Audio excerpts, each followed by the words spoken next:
Brit Properties. I am so excited to be talking to you today on the Deal Time podcast. Industrial real estate. Oh my goodness, you are in the perfect place at the right time.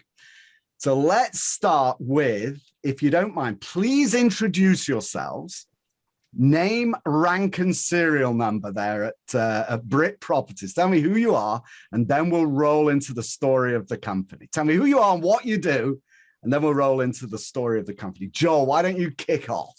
Sure. I'm Joel Friedland, and I have been in the industrial real estate business for a long time. This year marks my 40th anniversary in the business. I started out working as an industrial real estate broker, leasing spaces for a family that had 80 buildings in the Chicago area. And it was during a recession, and the father hired me to fill up the buildings. And I started out day one knocking on doors of companies where I've never been there, never met them, and asking them, hey, would you like to move? I have an empty building nearby and I'd like you to move to it. And I started doing it, and I've been doing that ever since. It seems to work for filling buildings, finding buildings, selling buildings, and leasing them. And all industrial throughout your entire 40. All industrial, yes. All manufacturing buildings and distribution buildings. Have you ever heard of A, B, and C industrial? 3 different categories of industrial? Yes, of course. Okay, so we focus on B and C. A buildings are the kind of giant warehouses that you see on the side of the tollways that are occupied by companies like Amazon and Target. Institutions are usually the owners or partners in those deals, and the returns are very, very much different than in B and C. B and C, there's more risk, but there's also more return, and that's our focus. We work with users who occupy buildings every day. Fantastic. Thank you. Eric, name, rank, and serial number. Sorry. Eric Schneider, and I manage the Brit portfolio assets. I have a very similar introduction to the business as Joel. Day one, he drove me to Elmhurst, Illinois, and kicked me out of his car. He said, I want you to go and buy a building. I said, I really don't know what you're talking about. He said, go talk to some property owners and see if they're, ripe to sell. And he drove away. I literally stood there for about 20 minutes, kind of looking around, not really sure what I was supposed to be doing. I went into about a half dozen different buildings and was turned away very quickly. The last building I went to, there was no receptionist. So I walked around to the warehouse and a guy yelled, hey, you, get out of here. I'm calling the cops. So I ran out and I met Joel in the street, and he said, that's your introduction into industrial real estate. And ironically, now that's how we find many of our deals, by being on the street. Baptism by fire. That's right. All right, Austin, you're up. Yeah, Austin Garwood. Do a lot of our financial analysis, and recently taken on the role of leading our investor relations team. Chicago guy. Before this, I was over at JP Morgan, was on the path of doing financial advising. I got my Series 7 and 63. Had real estate experience before that, so had the opportunity to join Joel and Eric here in the industrial real estate space. I've loved it ever since. So it's been a great 3 years with them. And, that's how I ended up here. And you were taken on a tour as well. And for anybody listening, there is an amazing tour, exactly the same as Joel likes to take everybody through on the BritProperties.com website. So definitely check that out if you want to learn everything you need to know about industrial real estate, how to do it properly. All right, let's start with the story of the company. If you don't mind, kind of give me the background. Joel, you touched on it a little bit, but give me kind of a broader sweep of the background of the company Brit Properties and how it all came about. Sure. Well, the family that I worked for, their name was Podolsky. It was a father named Milt, 2 sons, Steve and Randy, and a daughter, Bonnie. They taught me the business for 10 years. It was an incredibly valuable experience. They knew everything there was to know about industrial real estate in the Chicago area. And Steve Podolsky was my mentor in the business. I don't know if you remember the TV show and the movie, The Paper Chase, but there was this professor that everybody was scared of, this big guy, and everybody was scared to death. They couldn't prepare enough for his class.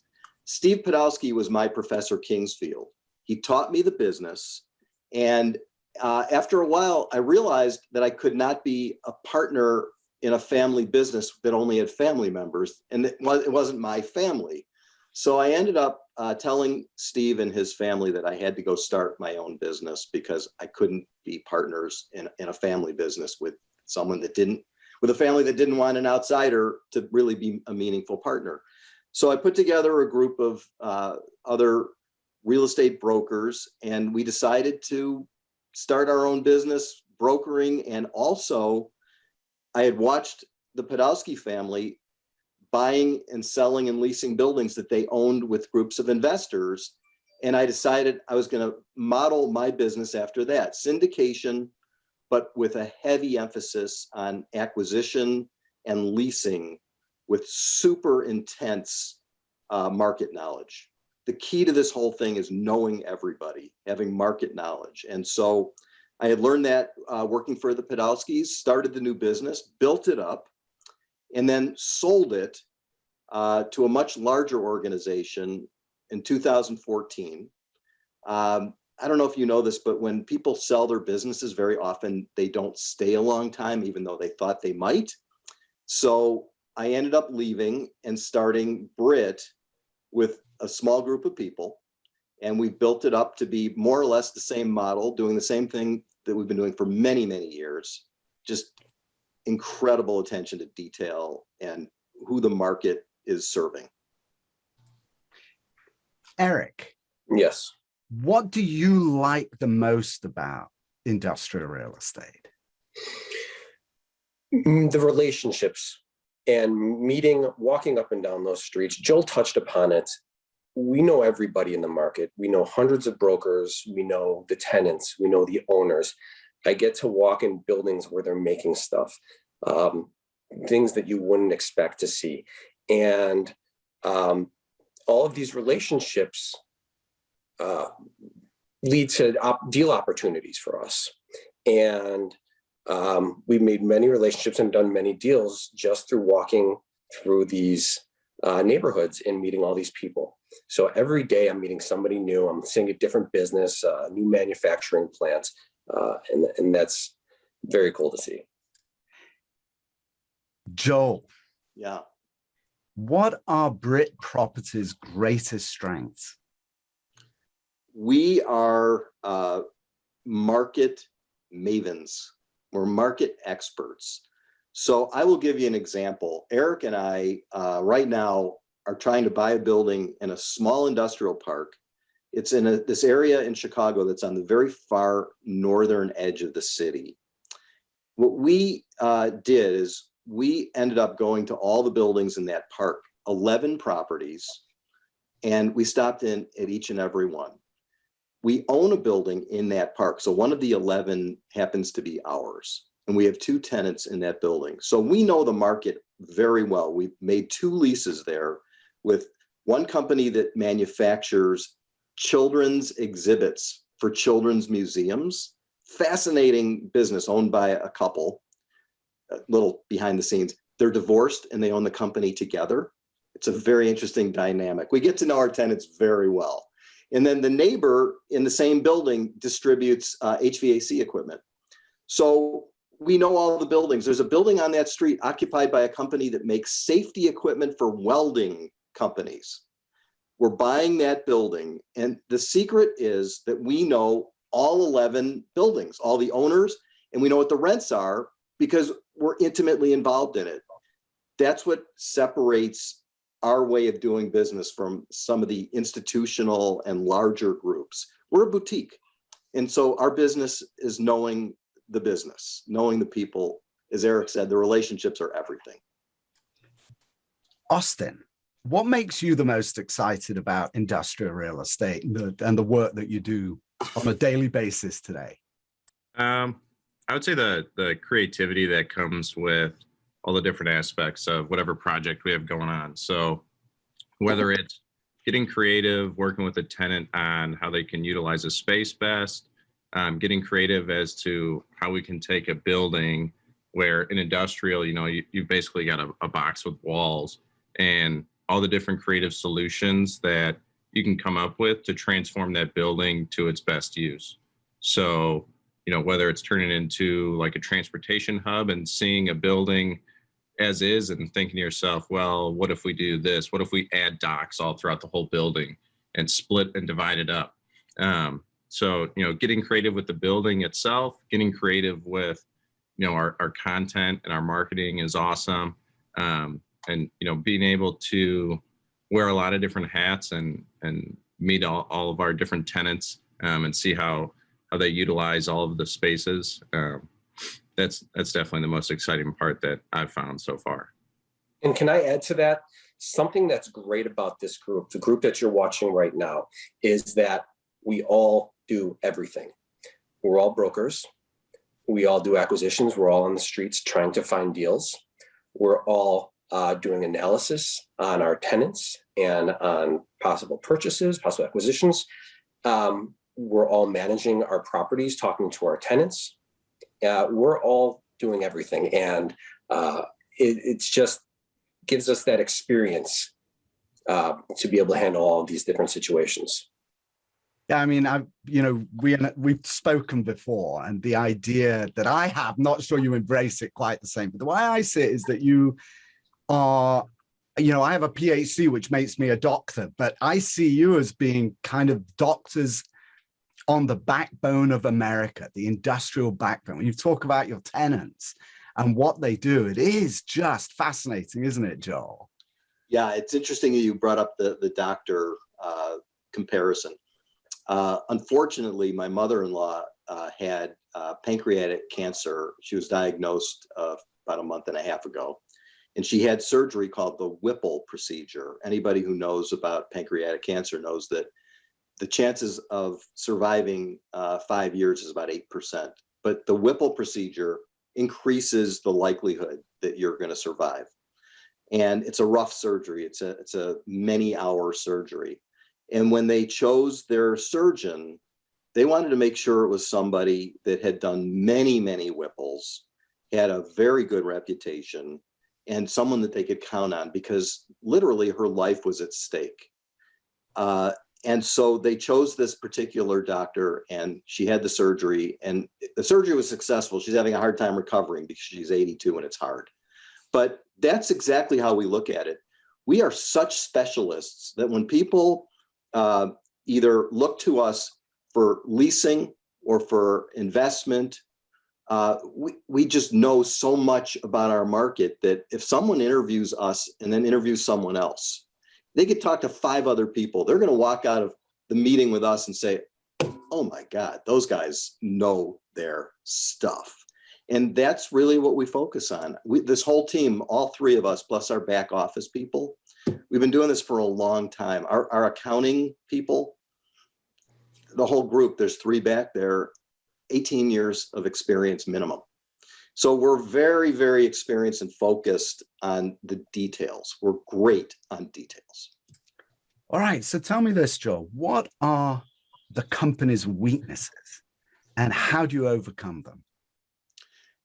I think the biggest weakness is that we're not terribly diversified geographically. A lot of sponsors talk about in their literature and in their pitch decks how there's so much diversification nationally.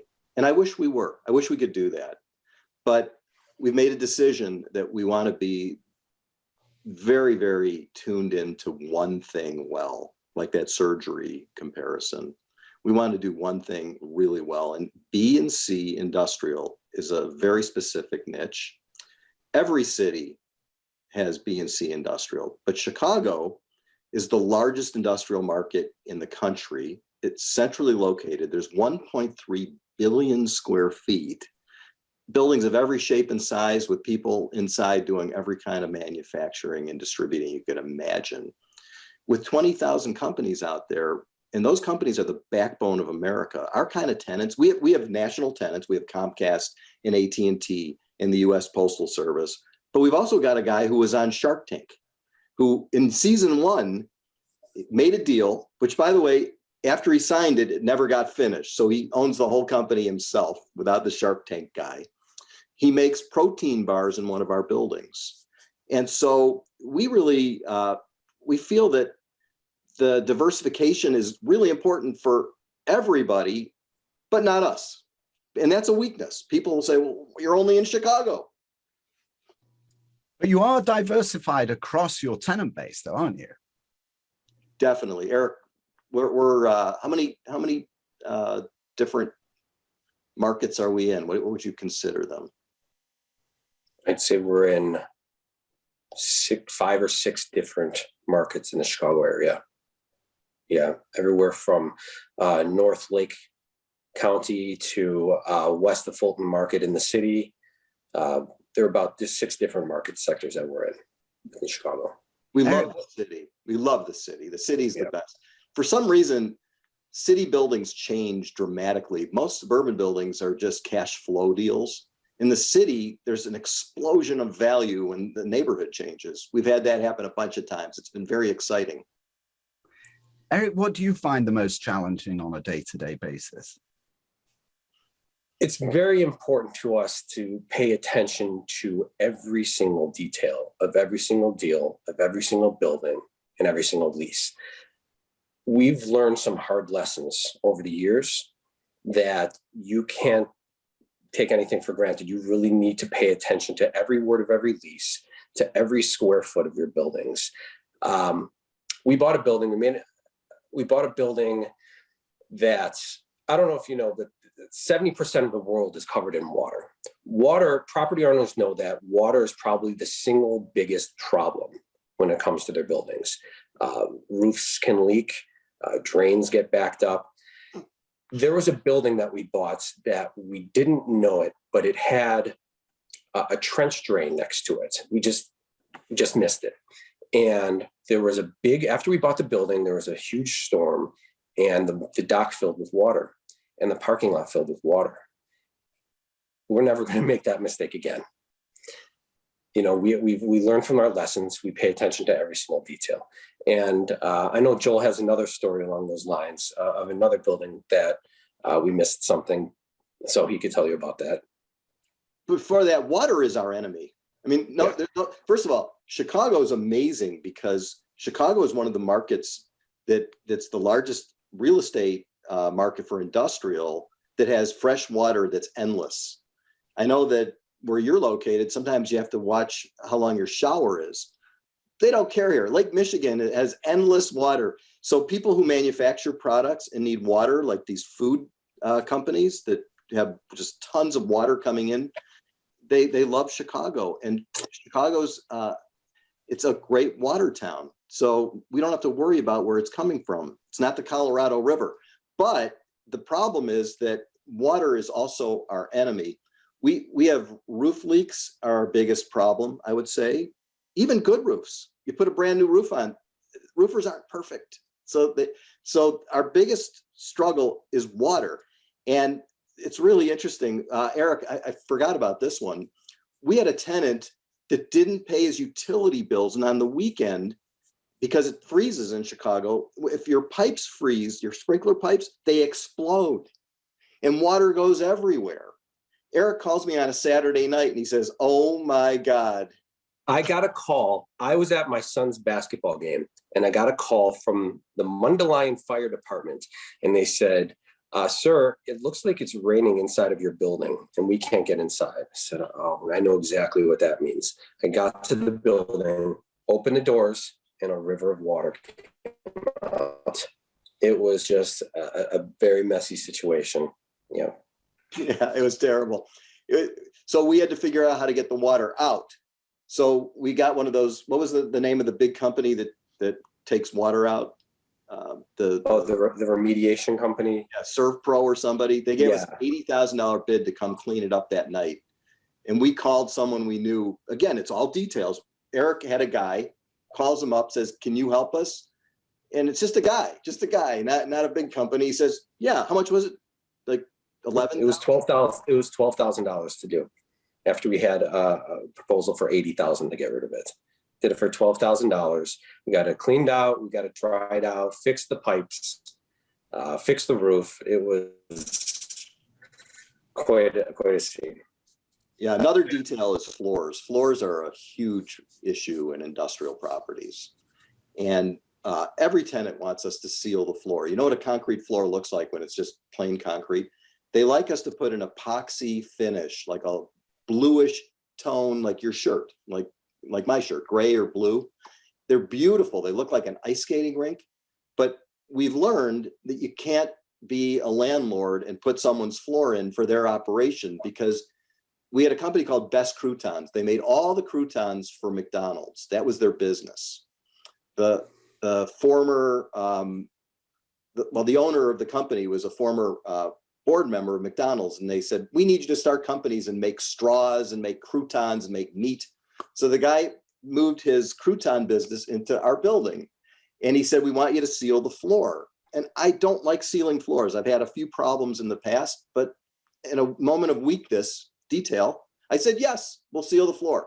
It looked beautiful. They moved in, and forklift trucks driving on this floor started grinding up this beautiful light blue floor sealer, and it started making little scraps or scrapes. And you can't have a food business where you're making croutons for restaurants where these little pieces of torn up epoxy might get into it, because they'll recall everything and shut down McDonald's. So we had to actually totally on a weekend take the entire old floor off that we had put on, and we said to them, you do the new one, we'll give you the money, we don't want to be involved in it.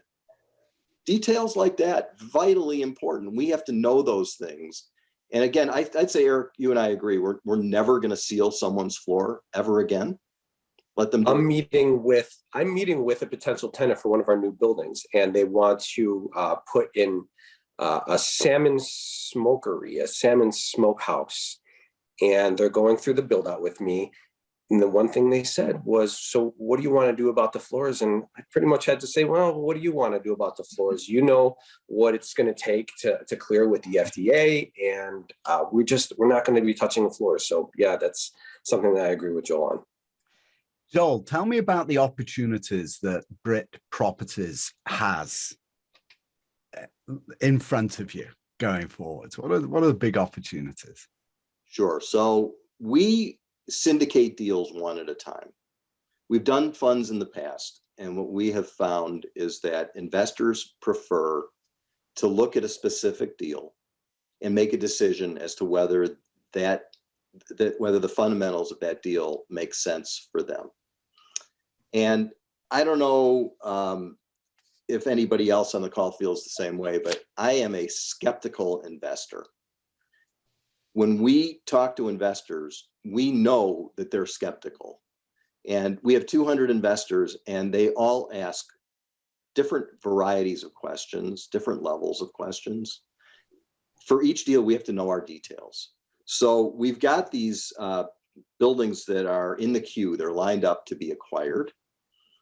We have 2 that we're very close to buying right now. But here's the problem. When a building is ready to be bought, the seller in our business gives us 30 days to do inspections and due diligence. And then they expect to close 15 days later.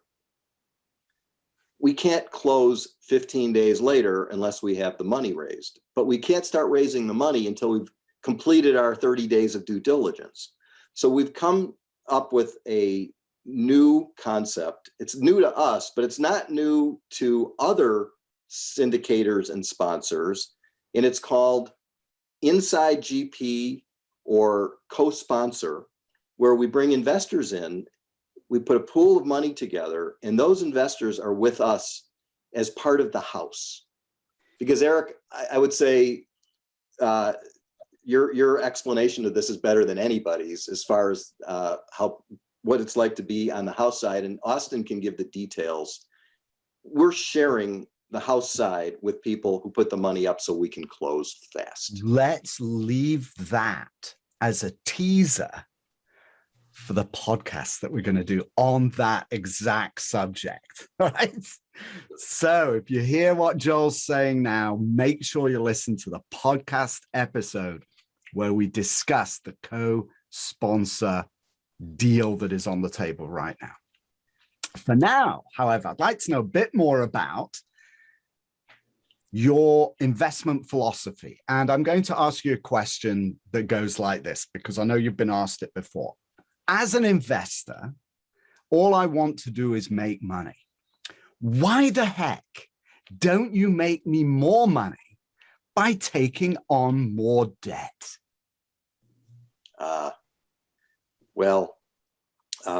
That is something that goes back a number of years in the making.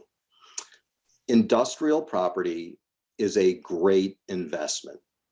I would say that the wealthiest people in the country, many, like a huge percentage, invests in industrial real estate. And you wouldn't know it because it's quietly behind the scenes. Industrial isn't retail, everybody sees it. Apartments, everybody sees them. Industrial is behind the scenes. And the problem with industrial is it's subject to the ups and downs of the economy, and it's subject to vacancy, because very often we have 1, 2, or 3 tenants in a building. So it's not like having multi-tenant buildings. Some in areas where you can make a lower return, you also can have more debt because the mitigation is multi-tenant. In an apartment complex, if there's 100 apartments and 7 tenants leave, you still have the other 93. With our properties, if a tenant leaves, we have some gap, some potential vacancy. Right now, we're 100% leased. The market's great. People are clamoring to buy our buildings. We could put a building on the market right now, literally get 40 calls from companies that want to buy it. It's a great market. But we have to also be careful with our risk profile. And what we have found is that having a lower debt ratio is better for safety. What is that ratio? We like 30% loan to value. And you can sleep at night. Why? No bank is breathing down our neck. It is so great to have the independence to be able to survive just about anything. Staying power is probably up there with location is one of the most important aspects. And this dovetails into longevity as well, doesn't it, in terms of an investment? It does. We like long-term investments. We feel that over time, good things happen. Usually bad things don't happen. We buy buildings where they're in the right path, and good things happen. We bought a building right before the recession of 2008, right before the Great Recession, about a block and a half west of what's known as the Fulton Market. It was just an industrial building occupied by an ink manufacturer, and we bought it. And then all of a sudden, 2008 happened, and the whole economy went bad, the mortgage crisis and everything else. And we, on that particular building, had a 35% loan to value ratio. We did have problems with other buildings in other locations where we had more debt. And in that particular case, we didn't have any issue with the bank. We were super safe. And what happened in the neighborhood is Google moved in, and then McDonald's moved their headquarters there, and then Salesforce moved there, and every restaurant, and all of a sudden we're surrounded by this growth thing where we literally tripled or quadrupled the value of the building. And the reason that we were able to do it without a threat is we had a very low mortgage. Joel, I'm going to ask you about returns that you have historically delivered. But before I do that, I want to ask Austin something. And this stems from my having come to get to know you guys as well as I have. And it speaks to integrity of the individuals, the integrity of the company. Austin, you have worked for some of the largest investment fiduciaries on the planet and have gone through the rigorous licensing exams to understand what responsibility and investment management and fiduciary responsibilities are. Tell me something about your experience of the integrity of Brit Properties. Yeah. That's something that I kind of noticed right away in terms of, how Joel and Eric and even people in our back office, communicate with our investor base. So, right out of the gate, that was something that I was very interested to see. Okay, they have 200 plus investors. How do they manage this, and what is the communication like? And it was just kind of shocking, like the level of honesty and transparency that I would hear while I'm like on these conference calls with Joel and a group of investors, or Eric and Joel and a group of investors about, what's going on, what their real honest thoughts were. There wasn't like, a level of sugarcoating something. If they had a certain view on a property's future, instead of just being like, yeah, it'll be good, we'll get at least up quick or whatever, they would come out with honesty and transparency of, here's the situation, here's what the best case scenario we think is going to happen, here's our like honest take based on experience, and worst case scenario, here's how it would play out. So just being like really honest with our investors is something that was, really nice to see.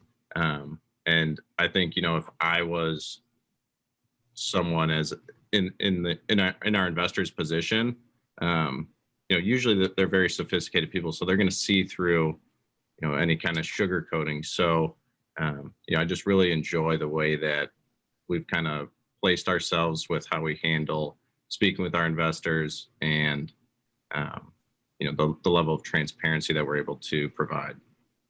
Thank you. Yeah, and there's a mutual respect amongst all of us. It goes so far as, you have Joel, who's been in the business for 40 years and knows everything about the business, and Austin, who's been with us for 3 years. And Joel will even say, hey, Austin, I really want to know your thoughts on this decision. I really want to know what you think. And we're going to go with that because I trust you and I respect you. And in turn, Austin will show Joel that same kind of respect. And that goes with our entire staff in our office. Is he blurry?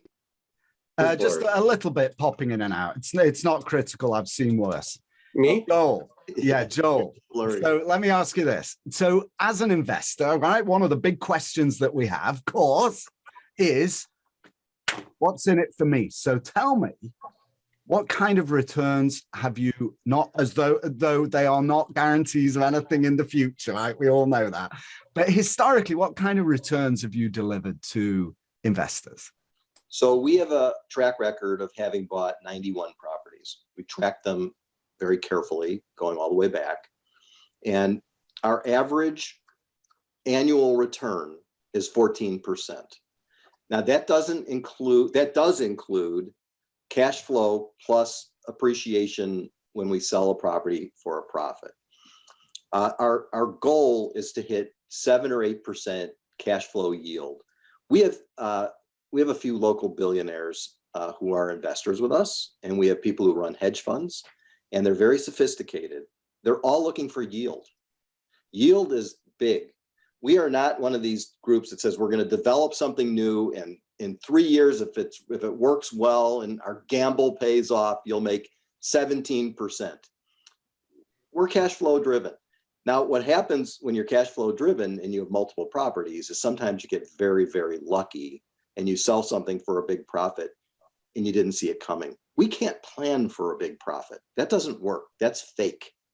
People make that stuff up.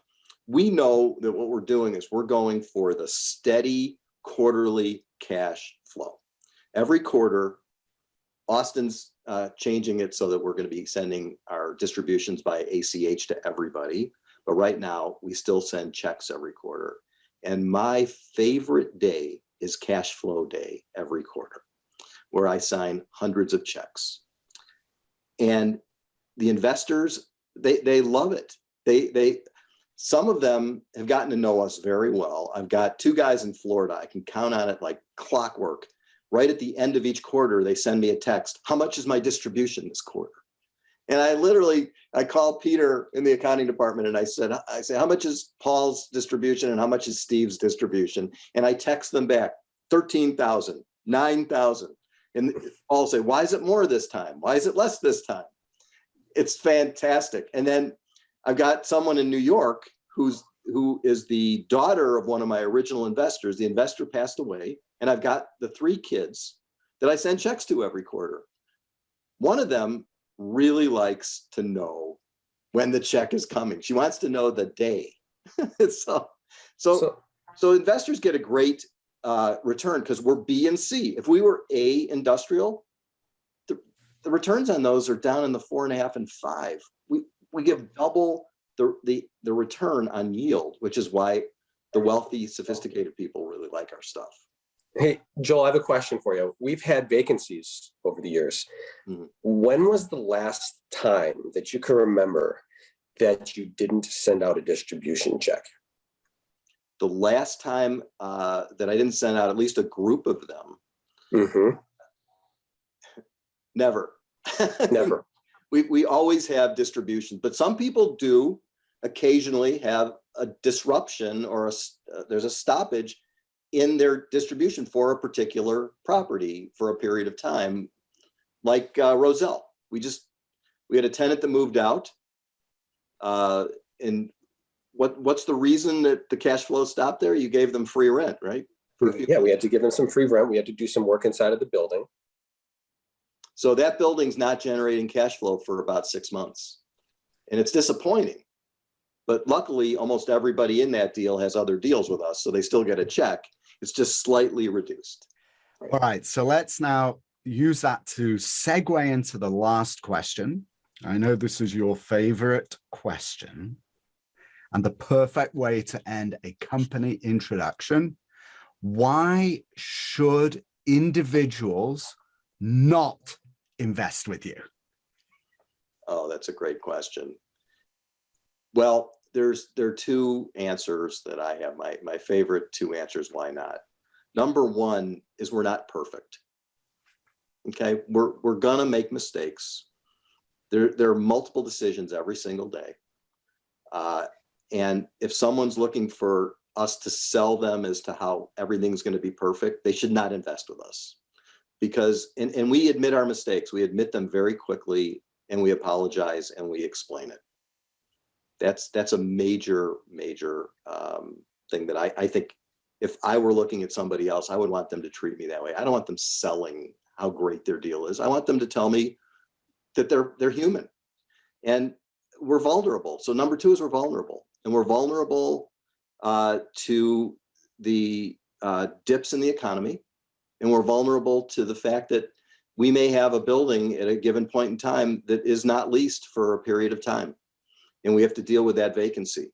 And so those are the 2 issues. And we have so many ways of explaining this to people, but it's the same thing. It's if you want to invest with someone who's going to tell you how great it is, go invest with them and good luck. And I hope it works out great. But we're going to tell you the downside so that when something happens, you know that we gave you the straight story. Joel, Eric, Austin, Brit Properties, thank you so much for that amazing company introduction. Thank you. Thank you.